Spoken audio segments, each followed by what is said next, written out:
नाशिकमध्ये खुनाच्या गुन्ह्यातील संशयित आरोपींना जेलमध्ये नेत असताना एका हॉटेलमध्ये केलेलं जेवण 3 पोलिसांना चांगलंच भोवलंय. त्यांना थेट बडतर्फ करत घरचा रस्ता दाखवण्यात आला आहे. एका हॉटेलमध्ये 3 पोलिसांनी आरोपींसोबत जेवण केलं होतं.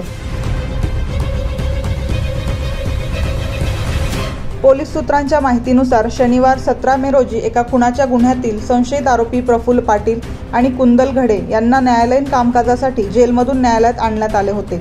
न्यायालयीन कामकाज उरकल्यानंतर दुपारी 3 वाजता रस्त्यावरील एका हॉटेलमध्ये आरोपी आणि पोलिसांनी पार्टीचं नियोजन करत होते. पोलीस आणि आरोपींची जेवणाची पार्टी सुरू असतानाच एका सुज्ञ नागरिकाने नाशिकचे पोलीस आयुक्त संदीप कर्णिक यांना या प्रकाराची माहिती दिली. पोलीस आयुक्तांना माहिती समजताच त्यांनी प्रकरणाची दखल घेण्याचे आदेश पोलिसांना दिले.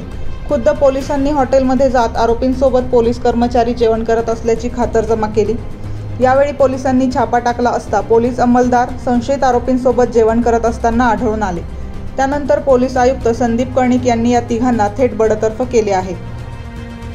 कॉन्फिडेंटली इंग्लिशमध्ये बोला. कोणत्याही क्लासला न जाता घरी किंवा ऑफिसमध्येच कॉन्फिडंट इंग्लिश स्पीकिंग कोर्स. अनेक क्लासेस करूनही जर इंग्लिशमध्ये बोलायला अडचण येते तर आजच एनरोल करा. ह्या कोर्समध्ये आहेत बोलण्यापुरते गरजेचे ग्रामर, 4 सोप्या स्टेप्स इंग्लिश बोलण्यासाठी, भरपूर प्रॅक्टिस स्वतःबरोबरच आणि थिंकिंग इन इंग्लिश हा रेव्होल्युशनरी कन्सेप्ट. 1 वर्षाची 100% मनी बॅक गॅरंटी देणारा एकमेव course confident English speaking course.